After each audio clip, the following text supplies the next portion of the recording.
আর আজকে বাংলাদেশের বৃহত্তর তিনটা চারটা যে ধর্ম আছে, হিন্দু, বৌদ্ধ, খ্রিস্টান, মুসলিম, এই ধর্মাবলম্বীদেরকে আমরা ডেকেছি। ওনাদের বিশেষ করে ওনাদের যেটা হয় ইউজুয়ালি বাংলাদেশে ওনাদের কমিউনিটি লিডার অথবা পলিটিক্যাল লিডারদেরকে ডাকা হয়, কিন্তু আমরা আজকে চেষ্টা করেছি বেসিক্যালি ধর্মীয় নেতৃত্বকে ডাকার জন্য, তাদের সম্প্রদায়ে তাদের ন্যারেটিভ নির্মাণের বা তাদের বক্তব্য পৌঁছানোর যথাযথ উপায় আছে, যথাযথ ব্যবস্থা আছে। মূলত আমরা তাদের মাধ্যমে তাদের থেকে শুনতে চেয়েছি মোহাম্মদ ইউনূস স্যার তাদেরকে খোলা কমিটেন এবং তাদের মাধ্যমে আমরা একটা মেসেজ পুরা বাংলাদেশের কাছে এবং বাইরের যারা আছেন আমাদের দেশের পক্ষে বিপক্ষে সবার কাছে একটা মেসেজ বাংলাদেশের মানুষ সম্প্রদায়গত দৃষ্টিকোণ থেকে সবাই একটা পয়েন্টে আছেন, এক জায়গায় এসে মিলিত হয়েছেন এবং জুলাই গণঅভ্যুত্থান পরবর্তী যে সরকার, এই সরকার যে কোনো মূল্যে যে কোনো ধরনের ষড়যন্ত্র রুখতে প্রোঅ্যাক্টিভ কাজ করবে। কোনো ধরনের রিঅ্যাকশনারি কাজ এই সরকার করবে না, কোনো ধরনের হটকারীতে এই সরকার আশ্রয় দেবে না, প্রশ্রয় দেবে না।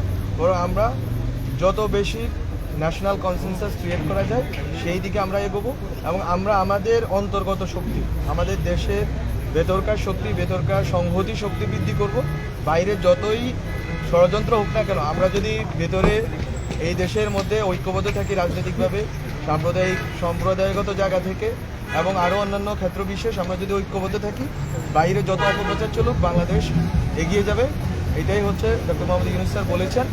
এবং এখানে যেই ধরনের যদি কোথাও কোনো নিপীড়ন হয়ে থাকে হিন্দু অথবা অন্য কোনো জনগোষ্ঠীর বিরুদ্ধে, আমরা বলি না যে নিপীড়ন হয় না, এটা অল আউট বলাটা এটা অসত্য। কিন্তু যদি হয়ে থাকে সেটার বিপরীতে সরকারের ব্যবস্থাকেও আপনারা প্রচার করবেন। বিশেষ করে সুনামগঞ্জে হওয়ার পরে আমরা ব্যবস্থা নিয়েছি এবং ওই ব্যবস্থাটা পত্রিকাতে আপনারা মিডিয়াতে বলবেন, যাতে আমাদের যারা সংখ্যালঘু ভাই বোন আছে তারা যেন ট্রাস্ট পান। এই দেশটা সকল নাগরিকের। এবং স্যার শেষমেশ একটা কথা বলেছেন, এই কথা বলে শেষ করি। স্যার বলেছেন সম্প্রীতির তা তো দরকার, কিন্তু সম্প্রীতির সাথে ভয় যাতে জড়িয়ে না যায়, বরং নির্ভয় নাগরিকেরা নির্ভয়ে চলাফেরা করতে পারে, সবার মধ্যে মেলবন্ধন খুবই স্বাভাবিক গতিতে হয়। আমরা এখন ঠেকায় পড়ছি, এই জন্য হিন্দুদেরকে ডাকতেছি, বৌদ্ধদের ডাকতেছি, এইটা যেন না হয়। এটা হচ্ছে স্যারের দৃষ্টিভঙ্গি, এই সরকারের দৃষ্টিভঙ্গি।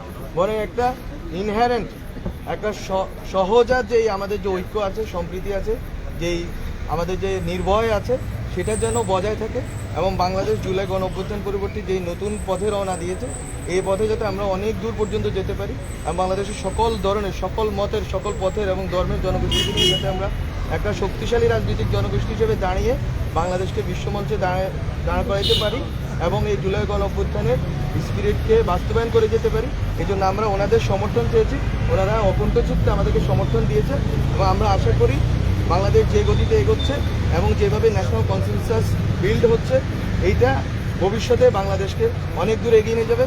এবং আপনারা মিডিয়া যারা কর্মী আছেন সবার সমর্থনে আপনাদের ফ্যাক্ট চেকিং থেকে শুরু করে তথ্য যেটা সত্য সেটাই বলে। আমাদের গভর্নমেন্ট থেকে কোনো কিছু বলার দরকার নেই, আমরা কোনো প্রেস নোট দিচ্ছি না, বরং আপনারা তৃণমূলের যেখানেই ঘটনা ঘটে সত্যটা তুলে নিয়ে আসেন, আমরা তৎক্ষণাৎ ব্যবস্থা নিই, আইনি ব্যবস্থা নিই। আমরা দেখছি ভারতীয় গণমাধ্যম পুরাতন আপনার নাম?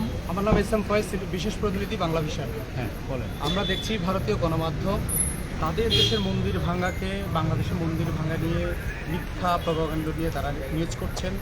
এর আগেও কয়েকটি ঘটনা বলেন। প্রশ্নটা হচ্ছে এই যে মিথ্যা, বাংলাদেশে এই ধরনের কোনো ঘটনা ঘটে নাই, তারপরেও তারা এই ধরনের মিথ্যা প্রপাগান্ডা তারা একের পর এক ছড়িয়ে যাচ্ছে।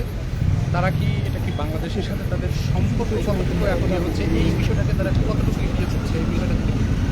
না, বাংলাদেশে একটা বিষয় খুবই গুরুত্বপূর্ণ, যেটা আমি নিজে বলেছি, হয়তো আপনারা জানেন, যেটা হচ্ছে জুলাই গণঅভ্যুত্থানের এবং শেখ হাসিনার নেতৃত্বে যে fascist government, Awami League government যে গণহত্যা চালিয়েছে, এটার স্বীকৃতি আগে ভারতকে দিতে হবে। এটা হচ্ছে প্রথম।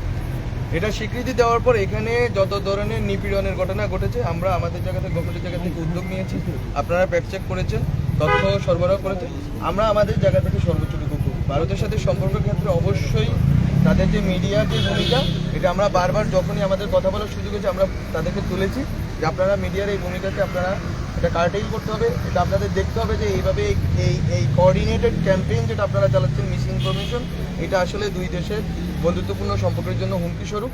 আমরা এটা বলেছি, আমরা আশা করি তাদের সুমতি হবে এবং বাংলাদেশের মিডিয়ার আসলে এখন দায়িত্ব এসে পড়েছে, দায়িত্ব কাঁধে আপনাদের সবার, আমাদের সবার, যে আমরা সত্যটাকে তুলে দেবো, সত্যটাকে জয়ী করতে হবে আমাদেরকে। এটা আমাদের দায়িত্ব, এটা আমাদের গণঅভ্যুত্থান, আমাদেরকে রক্ষা করতে হবে। এইটা জিনিস নূর মোহাম্মদ তারপরে আপনার কাছে আপনি উনি বলুন বিভিন্ন ধর্মীয় নেতারা বলেছে কার্যকর সম্মেলন করার জন্য এই ব্যাপারে প্রধান উপদেষ্টা কি বলেছেন?